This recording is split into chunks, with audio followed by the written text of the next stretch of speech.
ず最初に、アスリートリーランドをご紹介をいたします。アスリートリーランドさんはこのダイアログには何回も来てお話をしていただいております。今日のタイトルはICLP 福島ダイアログ、多くのレベルでの共同学習というタイトルでお話をいただきます。ノルウェーの放射線防護規制機関にお勤めで、この規制機関としてご参加した経験、学んだことをお話しいただけるかと思います。よろしくお願いします。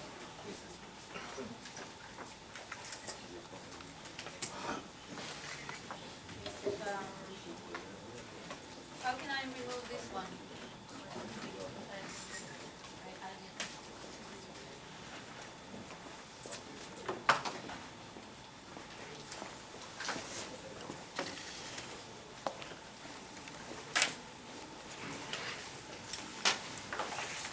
Good morning, everyone.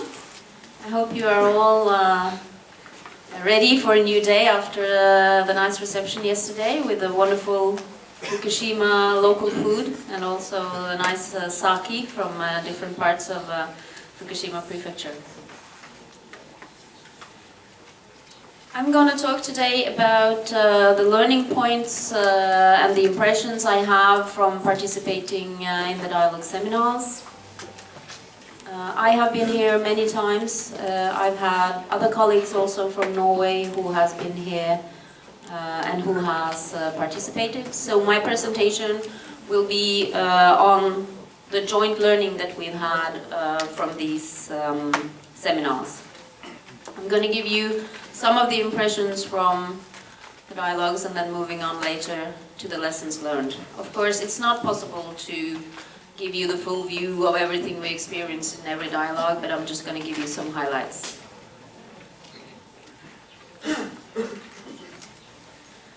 The first dialogue was in November 2011, 4 years ago, and it was the first time that I came to Japan. It was a very great learning experience. In the seminar we learned that there was a lot of anger and frustration, both for the local public but also for the local representatives and others. And it seemed to be many actors that were involved in the rehabilitation and the measurement and the actions that were done. But there seemed to be a poor coordination between the various actors. Many people felt that they didn't get enough information or didn't get the correct information, and there was a serious lack of trust in the national authorities. The Japanese media said that there were many different views on the level of danger from radiation from the experts. So how could they know which expert they should trust when they were reporting in the media? We shared our experience from Norway with living in contaminated territories with the people at the seminar, and the same with people from Belarus. And there was a positive feedback from the audience, the way I perceived it, on the possibility to meet and discuss their views in such a wide setting. And we were also brought then into data to look at the decontamination work that was done with the sandblasting of the driveways and the topsoil removal, how they had arranged for temporary storage sites with all this waste that was produced. And in Nihonmatsu we saw also the decontamination of a playground going on. In the second dialogue meeting, we learned how people wanted to move back home and that many offered to help in the decontamination work, like we heard from the school principal yesterday, that people were willing to assist, but also that they need information, help and equipment to be able to do so. Still, there was this lack of contact between the local representatives and the national authorities and experts who has the knowledge and the decision-making power. Still a controversy over the level of danger from the radiation, so the experts disagree, which causes anxiety and frustration in the public and then in the media. So again, this question, who should you trust? In the third dialogue, it was clear that people were still confused about the different information or lack of information, all the various units that were used, what do they really mean? The consumers didn't really trust the governmental information. They didn't understand the whole situation with the permissible levels that used to be 500 becquerels per kilogram, then it was lowered to 100 becquerels per kilogram. So this means that even though the food concentrations in many products were low, people didn't want to buy it anyway. Also, they stated that there was a wish to create a forum for a permanent dialogue between all the concerned parties. And there was much concern about the stigma, and young people were afraid that it would be difficult to get married, for instance. In the fifth dialogue, Norway had invited a reindeer herder who has lived with the Chernobyl fallout for 30 years almost, and he came here and presented his views, very well received by Professor Niwa and others. The other topics discussed were the whole part about staying or not, or returning or not. This is an individual choice, but it should not be a choice to be taken in isolation.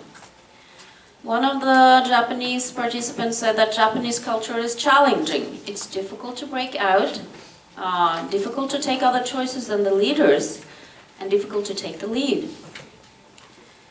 Jacques was pointing out that it does not help just informing people and letting them share their worries. They also need to be involved in the actions going on, like the measurements and reducing their exposure and the decision making.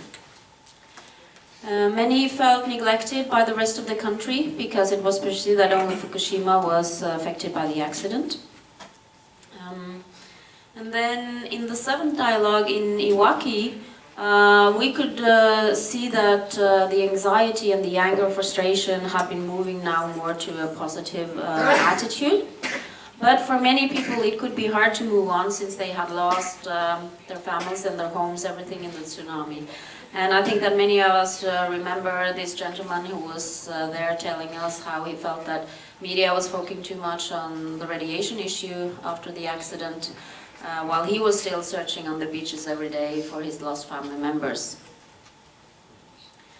So there has been many discussion meetings, lots of measurements that has been done in the Fukushima district, but you could also see that some people now were starting to feel confident about the area and being content about staying there, feeling safe, while others were still very worried and afraid. Lots of measurements were arranged locally, of course with the D-shuttle and also the whole body counting that was performed in Suetsigi, in Iwaki and elsewhere. And Ryoko Ando and Dr. Miyazaki has been very important in this, and also foreign experts and others has taken part both in the measurements and also in the seminars that follow to discuss what the results actually mean to people. There were measurement systems for foodstuffs that were bought and placed in local offices, and most of the food grown in Fukushima had very low levels. And this farmer, he came to visit and to show his vegetables and let us taste his wonderful produce. But he also told that he had to make a large effort to get it sold because people are still worried about eating food being produced in Fukushima. Then there was also tales about how families were split, both because of the accident in the evacuation phase, but also because they have different views on the radiation risk and the willingness to move back. So often the husband would like to move back, but the mother is reluctant, she and the children is staying elsewhere. And one of the participants also said that please don't abandon us, but keep up the support. And experts should listen to the people, and the people should speak up.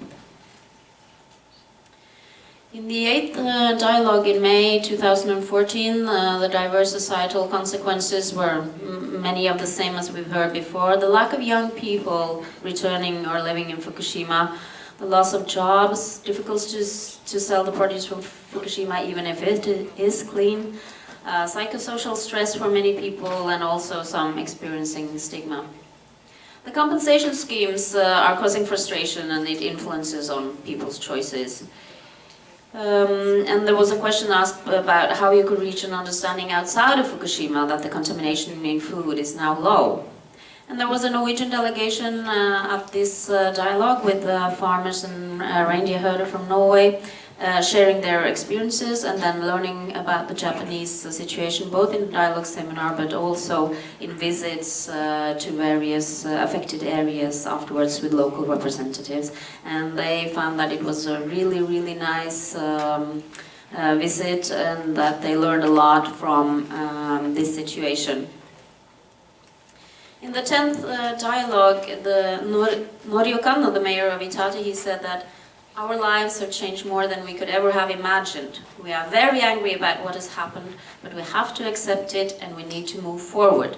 And he was asking how he could find the way, and he said that in culture and tradition, in resuming these things, that was one of the ways that could help us move on. And again, we saw how the contamination and the evacuation has disrupted the local communities and their traditions, so the families have been split. Schools have been abandoned, and other schools, they are still there, but with a decreased number of pupils. They stopped many of the school events that used to gather the families because of the fear of radiation. The traditional festivals were abandoned, and the recreational use of the forest and the sansai was stopped. It was a hope that the revival of the festival would strengthen the love for the community, so that people who hadn't decided to move back yet, if they came back to visit when there were festivals, maybe that would help them in seeing that this was a good community where they could live, and that maybe they would change their mind and move back. It was a hope that reviving the festivals and traditions could help. But it was also clear that the longer people stay evacuated, the more reluctant they are to move home. So this is something that we need to consider as well. And we had wonderful cultural events taking place at the 10th Dialogue with these drummer festivals, and there was a hand dance and they were singing. It was a really nice experience. In the 11th dialogue, we saw again that the general values in food are really low, and when it comes to the internal contamination in Norway, in people, it's hardly detectable anymore. It was a much more positive attitude at this seminar than earlier, so very large difference with the first ones where there was a lot of frustration and anger. But over 100,000 people are still evacuated, so this is not a situation that has been resolved, even though it's progressing. People get more and more settled elsewhere, so still this problem about getting young people to return to live in these areas.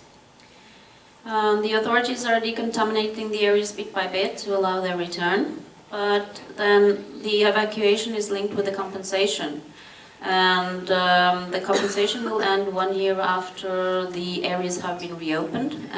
Many people felt that they were forced to move back, so they felt that taking away their compensation was not a just solution. In the 12th dialogue, which was here, we heard again about the challenges to get the young people to resettle, but again, hoping that resuming the cultural and religious festivals would help in attracting people to move back. And then we heard from many of the participants how they had moved like 6 times or 9 times during 4.5 years. So people have been moving in and out of Fukushima or within Fukushima for a long time, and some of them said that it was necessary, or it was time for them to take a decision and settle down somewhere for good. And then we heard again about how people are worried that women from Fukushima who will get children in the future would get children with a genetic impact. And I'm so sorry to hear about that, because there's absolutely no empirical evidence of this, but this is a false truth that lingers in the society, and it's very, very discouraging that the government of Japan has not been able to prove to people that this is not true. And then also people said that they are experiencing a large psychosocial stress, so that they feel they are stretched to their limits every day. But they linger on, they keep on, but it's been very, very tough on them for now almost 5 years. So this psychosocial stress, of course, is causing more damage than the actual radiation exposure itself. We learned about, or we have, not only in this dialogue, but also in the other dialogues, we have learned about all the initiatives taken by NGOs, local representatives, local people, to create these informal venues where people can come and talk about the situation. But it was also pointed out that in the long run it's difficult to keep these initiatives going without any support from local and regional governments. At the dialogue, the media said that participating in the dialogue seminars contributed to regain a trust in the experts and also contributed to a better understanding of the situation. The compensation schemes were still controversial and are still controversial, so this is also a delicate situation. And work still remains before a new normality is established. And one participant claimed that the governmental plan should have been better and the work accelerated to reduce the forced evacuation period. I'm going to move on to the important lessons that we learned from Norway. And we have always thought that it's important to plan also for the late phase because of our experience with the Chernobyl accident. But the situation here in Japan has really reinforced our view about how important it is to plan also for what happens in the late phase. We have understood that external exposures can be a greater challenge than we thought. We compared with the Chernobyl accident, where it was actually the internal exposure who was the real problem, at least in Norway, and that the external exposure were only high in the first couple of months. But we see here in Japan that external exposures can be higher than we want to for a long time. Also, the whole question about evacuation is a challenging one. All the countries who have nuclear power plants, they have evacuation plans. They have zones designated around the power plants where they say that if something happens, we will evacuate these people.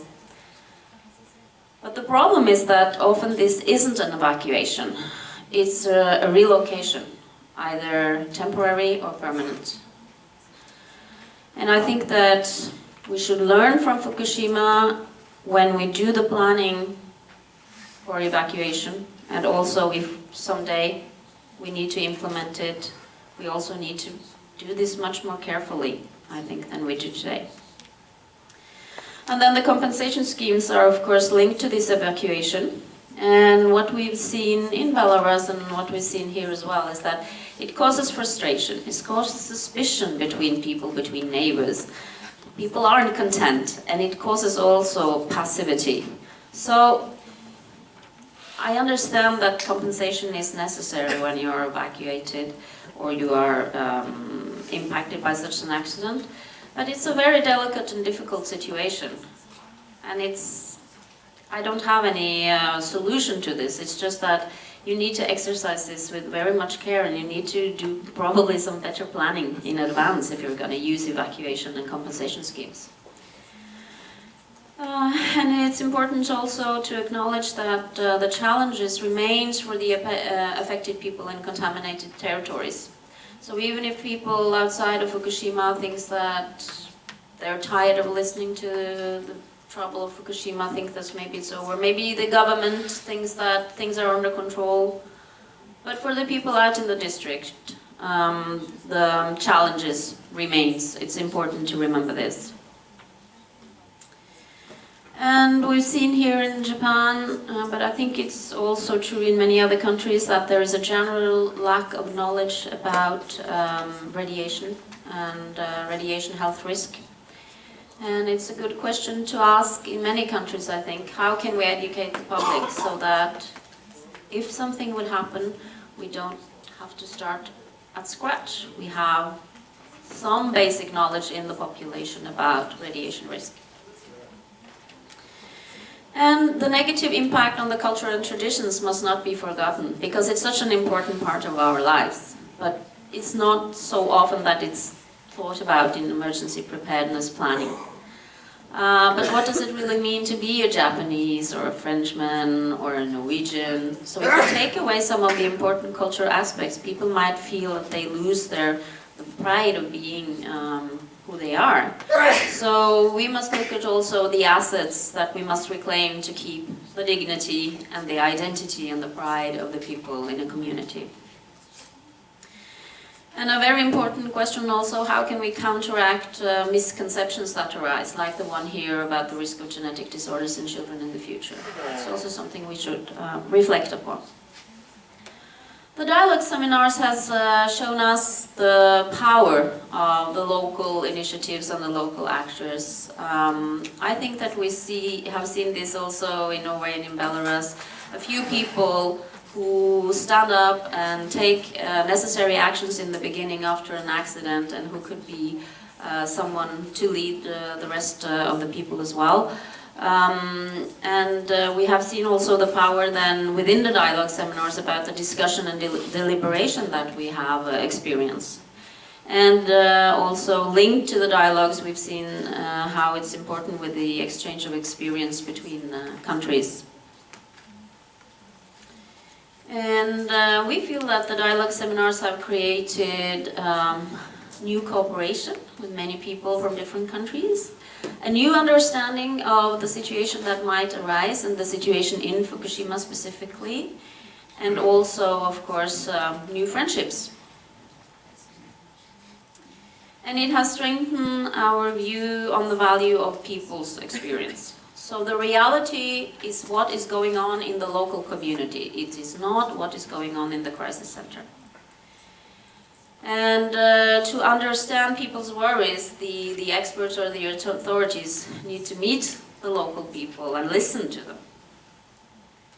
And you can learn a lot from listening to them, and also if you have a dialogue with them, when you make suggestions for something, how they respond would give you valuable feedback into the acceptability and feasibility of what you're suggesting. And local inhabitants, of course, they are the experts about everything going on in their local community. What are the resources? What are the possibilities? What are the restraints? So it's very important to include them as this local expert people. And so I feel that the dialogue seminars have given us lots of opportunities to learn about the challenges faced by the general public. And we have seen how people are similar, but they are also different. We have seen that there are many different paths that can be taken for rehabilitation, and we have learned some of them are good steps and some of them have been bad steps. Through the support from our embassy in Tokyo, we have the possibility to arrange exchange visits between people in Norway and people in Japan. So we had ordinary people from Fukushima coming to Norway twice in 2012 and 2014. And NRPA was just acting as a facilitator, so we were traveling around in the Chernobyl-affected regions in Norway, and the local people from Fukushima could meet with farmers and reindeer herders and local monitoring personnel and discuss about anything they liked. And then Norwegians came to Japan for the same kind of visit in 2014. So this was a great way to learn more about the challenges in both countries.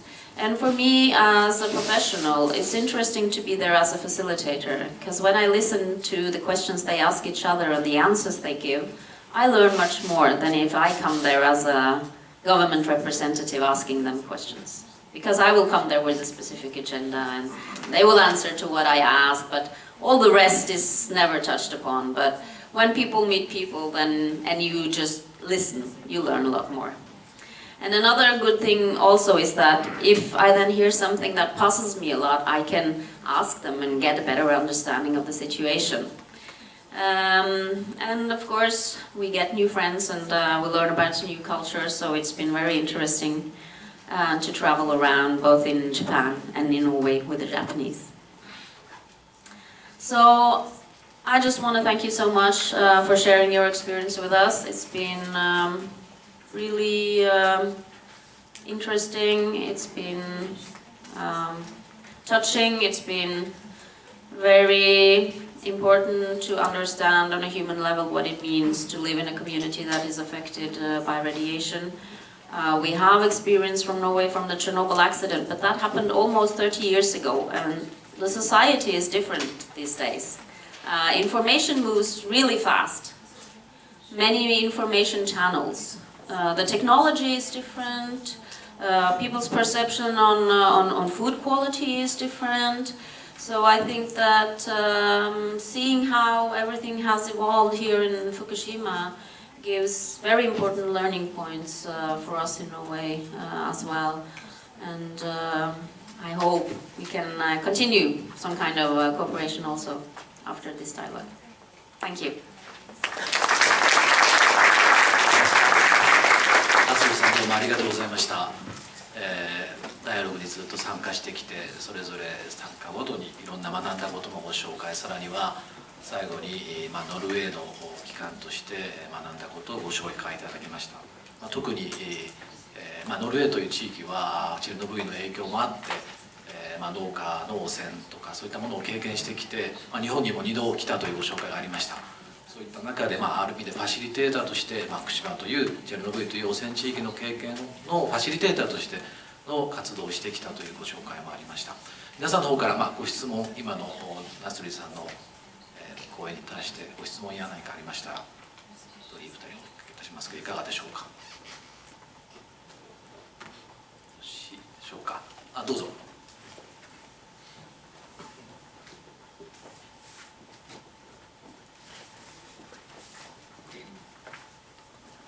すいません。いろいろお話しいただいた中で一つだけ情報のアップデートというかですね、こちらから情報としてお伝えしたい、もうご存知の方もいらっしゃるとは思うんですけども、中で賠償の話が出てきて、やはり賠償と避難の、ある意味固くですね結びついている状況というのが、いろいろな困難をもたらしている、それはそういう状況をおっしゃる通りだと思います。で我々としてもですね、そこをなるべくそのバインドを緩くできないかということは常々そういうことでチャレンジというかですねやっておりまして、昨日の私のプレゼンテーションでしっかり説明しなかったので、そういう意味でちょっとここで情報提供かなと思って手を挙げさせていただいたんですけども、今賠償、いくつか種類があるんですけれども、精神的損害賠償、避難している間は毎月10万円っていうお金ですけども、それについては今年の6月の閣議決定で、避難指示の解除にかかわらず6年分、その後プラス1年つきますので、その分はですね避難時期にかかわらず払い続けましょうということを、政府が東京電力に、指導するということで閣議決定しています。これはすでに解除が済んだところも対象となってまして、そういう意味では田村市の宮古自治区もそうですし、川内村などもそうですし、そういったなるべくそのバインドを緩める取り組みというものはしています。ただ一方でこういったことを取り組みがですねまたもたらす弊害というものもございまして、こういうその避難するしないはとか線を引かなきゃいけないわけですけども、そこの線を引かないで、賠償が出る出ないという、そこも一定線が引かれてしまうということになります。なので賠償格差という言い方もしますけども、そういった格差がですねさらに広がっていくというような、そういうことからすると今までもらえていなかった人がさらに不公平感を募らせるというような、そういった弊害もあります。なので我々としてはなるべく物事が前に進むようにということで、いろいろ試行錯誤しながら取り組みを進めているわけですけども、誰もが完全にハッピーになるというのはなかなか正直難しいというのも現実であります。ありがとうございました。避難解除に足かせとなっている保障問題ということで、現在の日本政府の考え方をご紹介いただきました。ありがとうございました。他にもしご質問がありましたら、アスリートさんの講演に参加しまして。ろしいでしょうか。後で、パネル討論もございますので、そこで、質問もできるかと思います。それでは次の講演者に移りたいと思います。